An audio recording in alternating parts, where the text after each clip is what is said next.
Merhabalar, bu videoda sizlere Didim Akbük'te bulunan Maxarya Blue Didim Otel'den bahsedeceğim.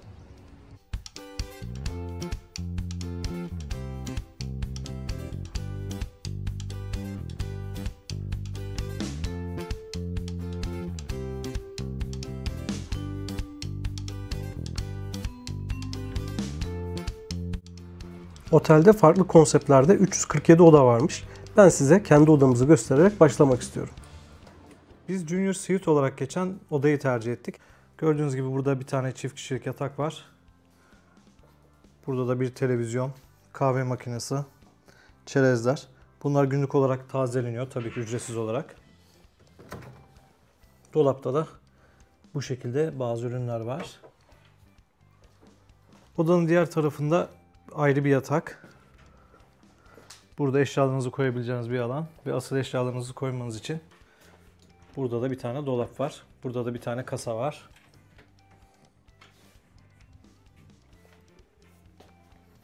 Banyo kısmına da bakalım.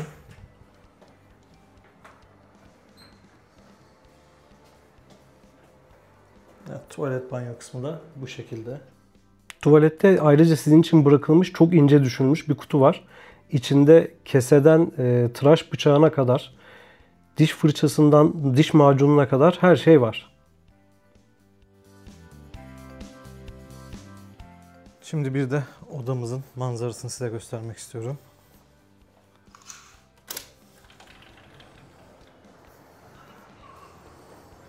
Burada bu arada bir tane salıncak var. Odamızın manzarası da böyle. Otelde aquaparklarla birlikte 8 adet havuz var ve 8 de ısıtmalı. Isıtma derecesinin 29 olduğu yazıyordu. Kendim de gerçekten kontrol etmek istedim. Mart ortasında bile güneşi biraz gördüğünüzde girmek gerçekten çok rahat. Çocuğumuz bile hiç sorun yaşamadan keyifle vakit geçirebildi. Çocuklar için belli saatlerde çalışan ücretsiz küçük bir Luna Park da var. Mini Club da mevcut. İsterseniz çocuğunuzu Mini Club'a da bırakabilirsiniz. Çocuk Aquapark'ında da her yaşa uygun oyuncaklar ve kaydıraklar var.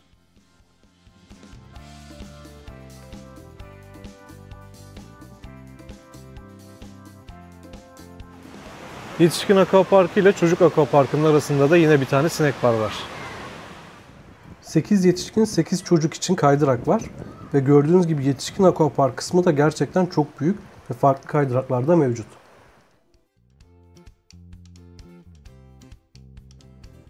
Oteldeki ilgi çekici şeylerden birisi de yine belli saatlerde açılan ve ücretsiz olarak içecekler alabileceğiniz bir Starbucks olması. Tüm içecekler yok belki ama yine de ben ilk defa bir otelde böyle bir hizmet görüyorum. Maxarya Otel'de plaja geçmek için şu yoldan karşıya geçmeniz gerekiyor. Plaj gördüğünüz gibi karşıda. Ama bunun için de tabii ki tünel yapmışlar. Yani otelden hiç dışarı çıkmadan karşıya geçebiliyorsunuz. Karşıya ulaşmak için ya bu merdivenleri ya da bu asansörü kullanabilirsiniz. Şimdi asansör kullanmak istemeyenler için kaç basamak olduğunu saymak istiyorum.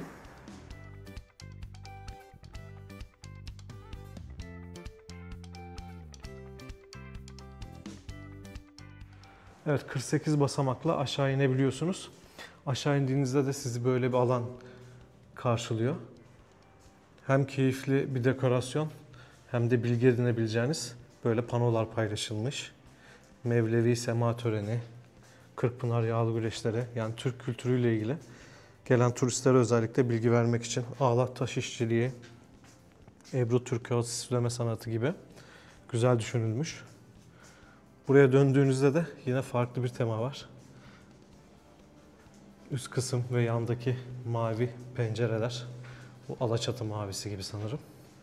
Gerçekten güzel görünüyor. Bu karşıya tünelle geçen otellerde ben bu uygulamaları çok seviyorum. Aynı şeyi başka otellerde de söylemiştim. Böyle sağa sola bakarken vaktin nasıl geçtiğini anlamadan bir anda kendinizi sahilde buluyorsunuz.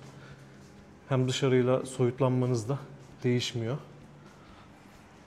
Karşı tarafa geçtiğinizde ise gerçekten çok güzel çevre düzenlemesiyle karşılaşıyorsunuz. Gördüğünüz gibi yeterli sayıda masa, sallanan sandalye, Hatta hamak bile var. Şu an tabii ki sezon dışında olduğumuz için şezlonglar boş. Ama yaz sezonunda da yeterli geliyordur diye düşünüyorum. Sahil kısmına baktığımızda da şu an daha buraya şezlongları indirmemişler. Çok geniş değil ama uzunluğu yeterli gibi görünüyor. Sahildeki bu güzel alanda da yine bir snack bar var gördüğünüz gibi. Şu an saat itibariyle kapandı. Ben birazcık ortalığın boşalmasını bekledim. Ama burada da gözleme, pizza gibi şeyler bulabiliyorsunuz.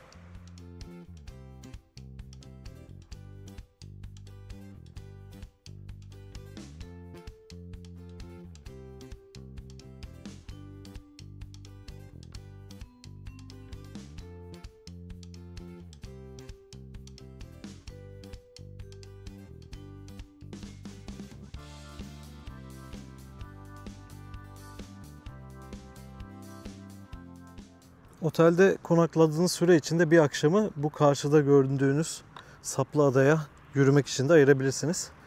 Bana niyeyse böyle adaya yürüyerek ulaşma fikri hep çok cazip geliyor. Şurada gördüğünüz yoldan yürüyerek çok fazla suya girmeden karşıdaki adaya ulaşabiliyorsunuz. Şimdi ben de onu deneyimlemeye çalışacağım. Daha sonra dönüşte de otelimizden, otel bakın şu an tam karşıda kaldı, gün batımı manzarasını izleyeceğim. Bu arada buraya sahil boyunca da yürüyüp gelebilirsiniz. Ama birazcık zor da olabilir. Neden olduğunu hemen size şöyle göstereyim. Şu kısımlardan karşıya geçmek birazcık zor olabilir. Ama eğer isterseniz dışarıya çıkıp ana yoldan bu tarafa doğru gelmeyi tercih edebilirsiniz. Burada suyun yapısı itibariyle çok sığ bir alan var. Onun için burada hayvan çeşitliliği de biraz fazla gibi. Buraya kadar geldiğinizde hem biraz spor yapmış hem de gerçekten keyifli bir yolu yürümüş oluyorsunuz. Şuradan size tekrar adayı göstermek istiyorum. Şimdi buraya kullanarak karşıya doğru geçmeye çalışacağım. Aslında terliğim de çok uygun değil ama inşallah çok fazla batmam. Otelin sıcak havuz suyundan sonra bu arada deniz suyu gerçekten soğuk geldi. Buralar arkadaşlar çok rahat. Karşıya geçmek çok zor olmayacak gibi görünüyor.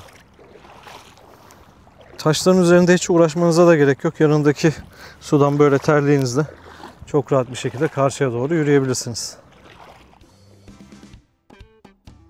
Bu arada burası denizin ne kadar temiz olduğunu görmeniz için de bir fırsat. Şurada bakın arkadaşlar. Deniz gerçekten çok berrak. Ve hiç dalga da yok. Yaz sezonunda nasıl bilmiyorum ama kış sezonunda bile böyleyse, yani şu an yaz sezonunun başındayız. Şu an bile böyleyse yaz sezonunda da sanıyorum böyle devam ediyordur. Buradan otelde daha güzel bir şekilde görebiliyoruz. Şu an adaya neredeyse vardım. Şimdiye kadar gördüğümüz en güzel hizmet veren otellerden birisi. Umarım çıkana kadar da başka bir sorun yaşamayız. Ya zaten sorun yaşarsak, eğer çok can sıkıcı bir sorun yaşarsak muhtemelen bu videoyu görmüyor olacaksınız. Daha önce birkaç otelde bu şekilde çekip daha sonra size öneremeyeceğimi fark edip yayınlamaktan vazgeçtiğim olmuştu.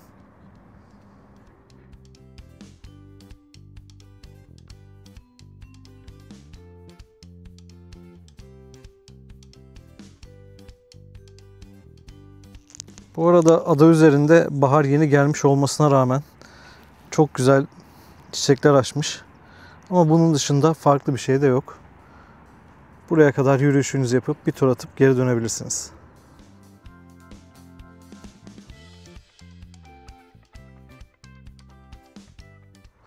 Otelin sahili gün batımı manzarasını izlemek ve gün batımında fotoğraf çekilmek için de gerçekten güzel.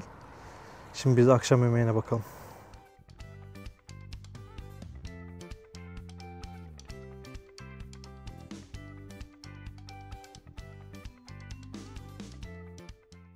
Yemek kısmının çok uzun sürmesini istemediğim için tüm yemekleri size göstermeyeceğim. Ama hem yemek çeşitliliğinin hem de lezzetin ortalamanın üstünde olduğunu söyleyebilirim. Ayrıca benim gibi et severler için de her gün rahatlıkla hem tavuk eti hem dana eti bulma şansınız oluyor. Tatlılarda da lezzetin yanında görselliğe de kesinlikle önem verilmiş.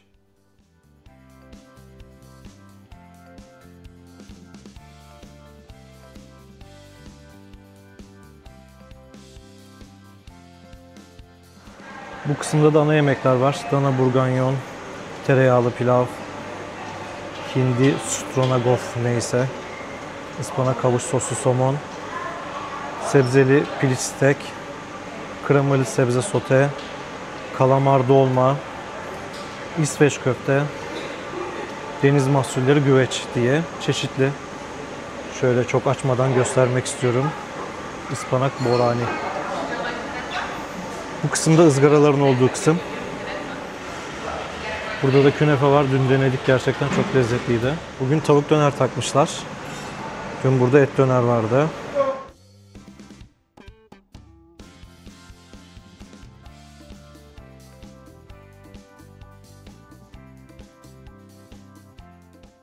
Akşam saatlerinde ortalık boşalmışken şöyle size bir oteli de göstermek istedim. Burası ana sahne. Gerçi şu an sezon itibariyle etkinlikler içeride düzenleniyor. Burası da ana havuz ve burada da otelin kendisini görüyoruz.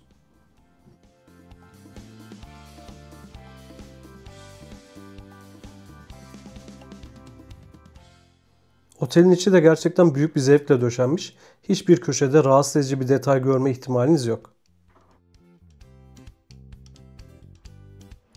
Lobinin alt katında -1'de Lobby Lounge diye bir yer var. Akşamları burada çeşitli eğlenceler yapılıyor. Dün akşam şarkı quiz'i vardı. Karşı tarafta alakart restoranlar var. Diğer tarafta ise ana restoran var. Şu an sezon itibariyle alakart restoran çalışmıyor. Şimdi sizlere biraz da kahvaltı ürünlerini göstermek istiyorum. Ama yine kahvaltıda da hem çeşitliliğin hem de lezzetin ortalamanın üstünde olduğunu söyleyebilirim.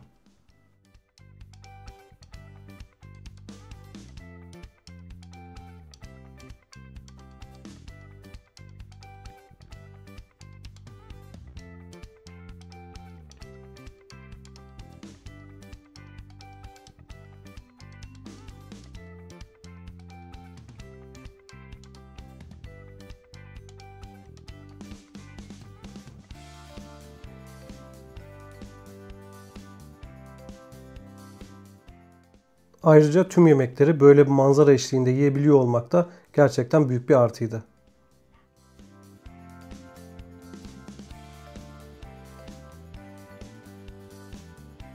Otelde çocuklar için böyle bir eğlence merkezi, çeşitli mağazalar ve bir tane de market var. Tabii ki buralar ücretli.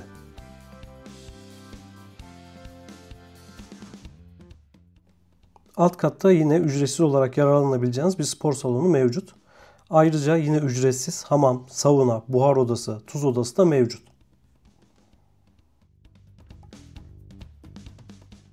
Otelde yine belli tarihlerde hizmet veren kapalı bir havuz da mevcut. Havuzla akvapark arasında hemen bir tane bar ve yanında da çeşitli snack bar restoranlar var. Buralarda hamburger, kumpir, cheeseburger, ızgara köfte, ızgara şiş, pizza, döner gibi çeşitli yiyecekler bulabiliyorsunuz. Maxarya Otel ile ilgili söyleyeceklerim şimdilik bu kadar. Eğer sorularınız varsa yorum kısmına yazarsanız elimden geldiğince tüm yorumlara cevap yazmaya çalışıyorum. Görüşürüz.